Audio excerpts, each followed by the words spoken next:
students, today we are going to start the next topic or next lecture of the sources of food, chapter number 1, class 6. And the next topic is food habits of animals. What type of food habits are found in animals? Generally, animals are heterotrophic animals. It means what? Heterotrophic animals means they cannot prepare their own food. ये अपना खाना खुद नहीं बनाते. They cannot prepare their own food. They are depend on others. जो animals होते हैं वो दूसरों पे डिपेंड होते हैं, वो अपना खाना खुद नहीं बनाते हैं. That's why animals are called heterotrophs. Okay. And on the basis of heterotrophic mode of nutritions, animals can be divided into different categories. First one is what? देखिए, herbivores, carnivores, omnivores and parasites. Okay. Now we can divide animals into different categories. First one is the herbivores. Second one is the carnivores. And third one is the omnivores and parasites. Okay, these are the general 4 categories that the animals are found. Herbivores are what type of animals? Herbivores are animals that can eat plants. Okay, plant eating animals are called herbivores. Herbivores जो होते हैं वो plant eating animals होते हैं. और example क्या है इनके? Cow, goat, buffalo, horse, etc. These are called herbivore animals. Okay. अब next animals are what? Carnivore animals. Carnivore animals are what type of animals? Carnivore animals are flesh-eating animals. These are generally called flesh-eating animals. Okay, carnivores are flesh-eating animals. अब what type of animals are flesh-eating animals? What are the examples? इनके example क्या है? तो example यदि हम देखेंगे तो flesh eating animals का general example, the very most common example है लॉइन, टाइगर. वाई? बिकॉज ये मांस खाते हैं, फ्लैश खाते हैं. ओके, मीट खा सकते हैं.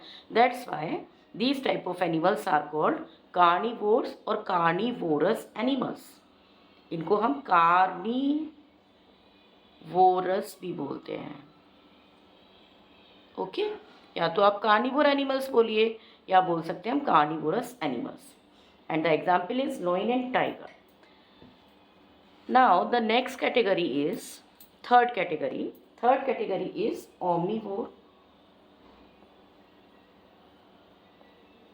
Omnivores are what type of animals? Animals that can eat both plant as well as flesh. जो दोनों चीज़ों को खा सकते हैं, प्लांट्स को भी खा सकते हैं, ग्रीन चीज़ को भी खा सकते हैं और फ्लैश को भी खा सकते हैं. These type of animals are called omnivorous animals. And what is the example of omnivorous animals? omnivorous animals का जो एग्जाम्पल है, मेन एग्जाम्पल हम ह्यूमन बींग्स ले सकते हैं. ओके, ह्यूमन बींग्स जो हम हैं, ह्यूमन बींग्स हो सकता है. एंड बियर्स ले सकते हैं, डॉग्स ले सकते हैं. ओके, एंड क्रोज ले सकते हैं, etcetera. These are the animals that are called omnivore animal. Why? Because they can eat flesh as well as the plants. Plants को भी खा सकते हैं और ये फ्लैश को भी खा सकते हैं. ओके. अब ऑमनीवोर्स के अलावा एक टाइप के और होते हैं ऑमनीवोर्स में, जो कार्निवोर और ऑमनीवोर मिलके बनाते हैं, जिसमें कार्निवोर और ऑमनीवोर दोनों तरह के एनिमल्स आते हैं. These are called scavengers. What are scavengers? Scavengers mainly क्या होते हैं? Scavengers are the animals that mainly consume dead bodies. ये क्या कंज्यूम करते हैं? डेड बॉडीज को, सड़े गले पदार्थ को खा जाते हैं. जो डेड बॉडीज होती है ना, उनको खा जाते हैं. किसकी डेड बॉडीज? एनिमल्स की, प्लांट्स की. बिकॉज कार्निवोर भी हैं और ऑमनीवोर भी हैं. जो भी चीज़ें बेकार हो जाती हैं फॉरेस्ट में, कहीं पे भी जहाँ पे बहुत सारी नेचर है, तो वहाँ पे जो भी कुछ वेस्ट मटेरियल होता है वो स्कैवेंजर्स उस सब चीज़ वेस्ट मटेरियल को खा जाते हैं. That's why these are called the scavengers. Okay, they can clean the environment. Scavengers का क्या यूज़ है? ये एनवायरनमेंट को क्लीन करते हैं, ठीक है। स्कैवेंजर्स एनवायरनमेंट को क्लीन करते हैं। अब इनके एग्जाम्पल्स कौन कौन से हैं? एग्जाम्पल्स यदि हम स्कैवेंजर्स के देखेंगे तो क्रोज भी होता है, देखिए क्रोज है, एंड जैकाल्स हैं, ओके, जैकाल्स हैं, and some vulture. Vultures are the example of scavengers. अब एक टाइप के और रह जाते हैं। What are the name? What is the name of that? That are what? बताइए। These are parasites, okay, parasites. Parasites are the animals, small animals that are depend on others for living, that are depend on others for their living, that are depend on others for their living, okay, or depend on other living animals, or we can say depend on other living animals.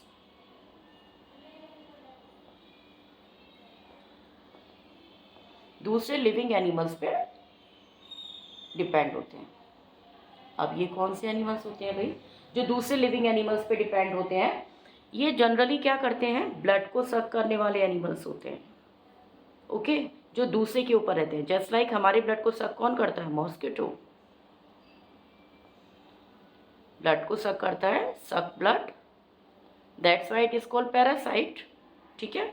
और इसमें कुछ parasites में कुछ example हैं जो body के अंदर रहते हैं। What are these examples?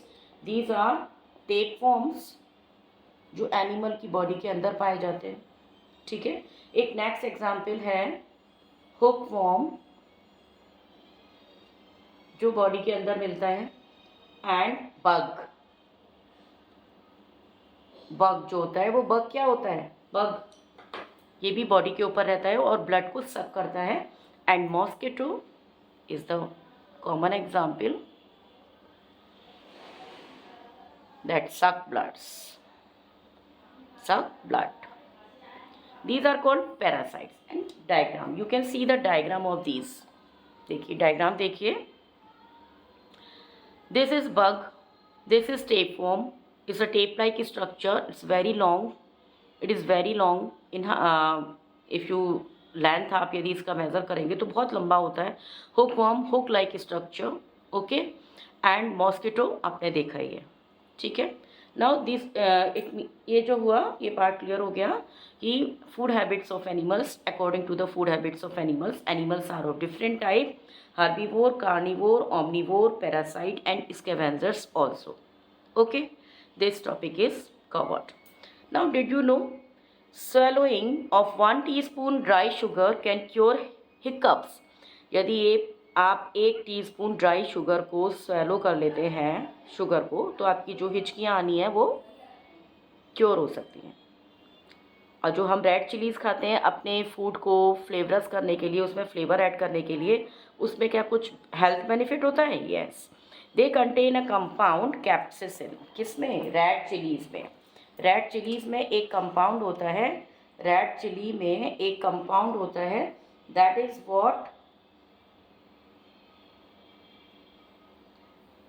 What capsaicin, okay. ये एक कंपाउंड है जो रेड चिलीज़ में पाया जाता है, दैट इज़ वेरी बेनिफिशियल। किस लिए बेनिफिशियल होता है? ये एंटीबैक्टीरियल है, ये एंटीबैक्टीरियल है। It is antibacterial, anti analgesic, antibacterial, anti analgesic, anti diabetic होता है। They are also rich in vitamin A, B and C. What? Red chillies. Red chillies are also contain, it is rich in vitamin A, B and C. Next topic of this chapter is, that is very good topic, and this is in this chapter. This topic is in this chapter, that is the cooking of food.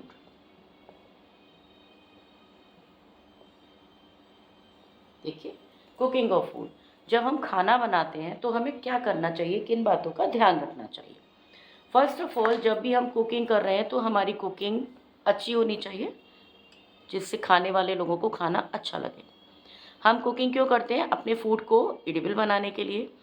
It make when we cook food items become soft and easily digestible हो जाते हैं। जब हम food को cook करके खाते हैं तो हमारा जो फूड आइटम है वो इजीली डाइजेस्टेबल हो जाता है और सॉफ्ट हो जाता है। Okay, and it makes a food tastier, और वो हमारे जब हम कुकिंग करते हैं तो हमारा फूड टेस्टी हो जाता है। It kill the harmful germs present in the raw food, और कुकिंग करने पर हमारे फूड में यदि कुछ हार्मफुल मटेरियल है, कोई जर्म्स हैं, तो वो कुक करने पे वो जर्म्स जो है वो डेड हो जाते हैं, किल हो जाते हैं। That's why cooking is very useful, but there are some side effects also. What are these? If you are over cooking the food, यदि आप फूड को बहुत ज़्यादा ओवर कुकिंग कर रहे हैं, कुक होने के बाद भी उसे कुक करते चले जा रहे हैं, तो क्या होगा? It reduces the nutritional value of the food. ये आपके फूड की न्यूट्रिशन वैल्यू को, जो भी उसमें न्यूट्रिशंस हैं, वाइटामिन्स हैं, मिनरल्स हैं, उन सबको ख़त्म कर देगा, जला देगा। इसलिए कभी भी ओवर कुकिंग नहीं करनी चाहिए। Okay, never do over cooking. When cooking is done for prolong periods, the vitamin and minerals of the food R B spoiled और लॉस्ट। जब भी आप बहुत ज़्यादा प्रोलॉन्ग पीरियड तक, लंबे समय तक कुकिंग करते हैं, तो जो उसमें वाइटामिन्स और मिनरल्स होते हैं वो स्पॉइल्ड हो जाते हैं, लॉस्ट हो जाते हैं, मतलब बेकार हो जाते हैं। Hence over cooking of the food should be avoided. इसलिए हमेशा हमको ओवर कुकिंग फूड की अवॉइड करनी चाहिए। Cooking is important because it makes food items soft and easily digestible. It enhances our flavor of the food too. But it also kills unhealthy organisms that are present in the raw food. कुछ food ऐसा भी होता है जिसको हम raw खा सकते हैं. Example is some fruits and some vegetables. Fruits are generally we can eat raw, and some vegetables also we can eat raw. Now what is the next topic of this chapter? That is the food habits of the people of different regions of India. Okay, it's the most important topic. As we know very well, there are 4 regions in India: eastern region, western region, northern region and southern region. What are the regions? What are these regions? What are the name of these regions? Eastern region, western region, northern region, southern region. अब अलग अलग reason में खाना जो होता है वो अलग अलग तरह का होता है, ठीक है ना. हम जिस रीजन में रहते हैं यहाँ का भी कुछ फूड है जो मोस्ट इम्पोर्टेंट है, वहाँ कोई डिश ऐसी है जो यहाँ पे फेमस है. अब ईस्टर्न रीजन कौन सा एरिया आता है? ईस्टर्न रीजन में आता है बिहार, वेस्ट बंगाल, उड़ीसा, आसाम एंड ये सारा ईस्टर्न रीजन है. ओके, वहाँ के जो लोग हैं वो क्या खाते हैं? राइस एंड फिश खाते हैं. मेनली उड़ीसा और बंगाल में राइस और फिश खाई जाती है. The region is full of rivers and part of west Bengal and Orissa are surrounded by bay of Bengal, so they produce lot of fish and sea food. Naturally they have the habit of eating rice and fish, इसलिए वहाँ के लोग rice और fish को ज़्यादा खाते हैं. अब देखिए नेक्स्ट रीजन है western region. What is in the western region? Western reason का जो एरिया है वो कौन सा एरिया आता है? Gujarat, Maharashtra, Goa. This will be in the western region में होगा. ओके, अब यहाँ पे कौन सा खाना खाया जाता है? कौन सा फूड है? कौन सी डिश है? फिश फ्रॉम द सी. यहाँ पे फिश खाते हैं लोग, सी से निकालते हैं, सी से फिश को पकड़ के लाते हैं और उसे खाते हैं. And reverse and rice is the main crop because of the abundant rainfall. Because जो वेस्टर्न रीजन है वहाँ पे बहुत रेनफॉल होती है, तो वहाँ पे चावल, राइस माने चावल को बहुत ज़्यादा वहाँ पे क्रॉप होती है, तो वहाँ के लोग राइस ज़्यादा खाते हैं. They also like to have dhokla, pulses, groundnut and groundnut products. वो लोग ढोकला, पल्सेस और ग्राउंडनट भी खाते हैं. थर्ड रीजन कौन सा है? Northern region. हमारे 4 साइड्स होती है ना, ईस्ट, वेस्ट, नॉर्थ, साउथ. इसी तरह से हमारे eastern region, western region, northern region and southern region, 4 regions हैं. Now in the northern region if you see the map, Punjab, Rajasthan, Haryana and Himachal Pradesh. These are in the northern region, and they eat bread, chapati, parathas, pulses and drink lassi because Punjab है, पंजाब में तो लस्सी P जाती है, तो वो लोग चपाती खाते हैं, पंजाब में लस्सी पीते हैं, पराठा खाते हैं. इन लोगों को ये खाना बहुत पसंद होता है. अब if you see the southern region में क्या होता है भाई? साउदर्न रीजन में तमिलनाडु वाला एरिया आता है. तो साउदर्न रीजन के जो लोग हैं area are minerally C animals खाते हैं वहाँ के लोग, फिश खाते हैं, राइस खाते हैं. People also eat idli, dosa, sambar and other preparations of rice, banana chips, coconut etcetera. वहाँ पे कोकोनट बहुत ज़्यादा होता है, इसलिए जो साउथ के लोग होते हैं उनके हेयर्स भी बहुत अच्छे होते हैं, क्योंकि वहाँ पे वो लोग कोकोनट ऑयल, कोकोनट को खाते भी हैं, कोकोनट के तेल में खाना भी बनाते हैं. दैट्स वाई वहाँ पे कोकोनट, बिकॉज वहाँ पे कोकोनट बहुत ज़्यादा भी होता है ना, वहाँ पे बहुत ज़्यादा उनकी उगाया जाता है. They use coconut oil as a medium of cooking. Okay, that's all in the chapter. This chapter is finished. Now so many questions are there based on this chapter, so many exercises are there, so many MCQs, fill in the blanks, state true, false, so many exercise question answers are there. Now what is your duty? You have to read this chapter very carefully. Self study is most important. As I always told you कि self study करिए, तो आपको हमेशा ही self study करनी है. Self study करेंगे तो आपको अच्छे से याद होगा और आप पेपर में अच्छे मार्क्स ला सकेंगे. Okay class. And the most important thing, keywords. Keywords सबसे लास्ट में हर चैप्टर में, हर बुक में दिए होते हैं, वो आपको याद करने चाहिए, because keywords are the small definitions. Keywords have small definitions and वो डेफिनेशंस आपकी टिप्स पे होनी चाहिए, आपको याद रहनी चाहिए. Long life.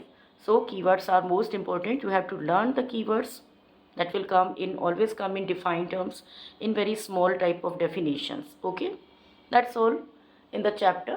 Okay class, कल मिलेंगे. Have a nice day.